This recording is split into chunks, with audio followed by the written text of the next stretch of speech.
Kopikar. I'm the medical hair at Kopikar Dermatologist Skin Hair Laser Clinic in Vikhroli East, Mumbai. I'm the dermatologist, trichologist and cosmetologist here, and today we will be discussing all about hair care. To condition or not to condition, to oil or not to oil. When it comes to your hair, you'll get all sorts of advice. Your mothers will tell you to oil your hair, and your hairdresser will tell you the new it thing in the industry like hair spa, Moroccan oil, strengthening, knot rebonding and all that.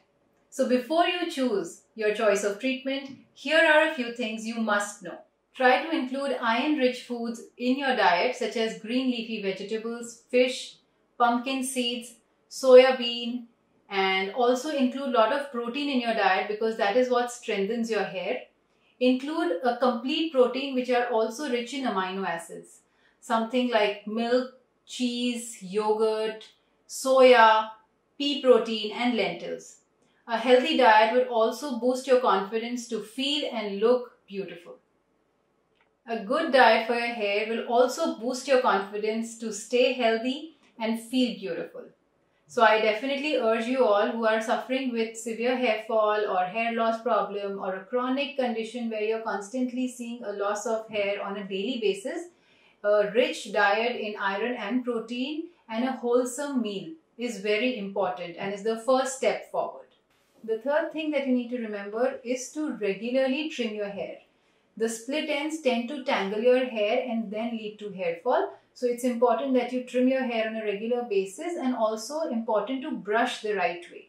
It's a very good idea to use a broad or a wide toothed comb or detangling brushes to reduce the friction caused during brushing. Combing your hair twice in a day is more than enough. Do not over comb your hair because that again will damage the hair quality and lead to excessive hair fall. The last thing, which is also something which you all understand now and you must remember, is that your hair is part of your body and is affected by your overall well-being. So if you are generally a healthy person, your hair will tend to be healthy. But if you are physically unwell, your hair will show it. So try to have a healthy and a balanced life. Coming to the don'ts now. It's very essential in your hair care practice to know how frequently you should shampoo your hair. Over shampooing can lead to dryness or itchiness on your scalp, whereas under shampooing can lead your hair looking oily, sticky or prone to dandruff. So ideally speaking, alternate day washing your hair is perfect, but in case you have a very sticky, oily scalp and you work in an environment which makes it very dust prone, you can even wash your hair on an everyday basis using sulfate-free shampoos. Secondly, wet hair is considered very fragile. So rubbing your wet hair or combing or brushing your hair when they are wet will lead to damage to the cuticles and breakage of hair. So make sure that you dry your hair out very gently using a blotting technique. Use a very fine towel or a microfiber cloth to wipe your hair and just let it air dry.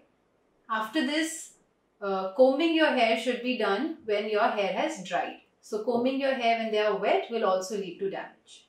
Using styling tools which use extreme heat will also lead to frizziness and breakage of hair. So try to use styling tools which use minimal heat or set them at a low temperature. Wearing ponytails or braids or hair accessories which are very tight should be avoided at all costs because any kind of chronic traction or pull on your hair can lead your hair to pop and break. Also, chronic traction, that is pulling your hair and keeping them tied in a very tight manner, will also lead to traction alopecia and permanent loss of hair. Also, avoid scratching your hair and scalp. Repeated scratching will lead to injuries to your scalp surface, deteriorate the barrier, may lead to infections. So if you feel that you have a chronic itching or a dandruff problem or something that is disturbing your scalp and hair health, get yourself assessed by a dermatologist to continue your hair care journey and get yourself treated for that. After you shampoo, do not forget to condition your hair. The conditioner is meant to be applied to the hair strands, left on for some amount of time, at least 10 minutes, and then washed off with cold water. This will help in nourishing your hair strands, adding the required moisture and shine to your hair strands.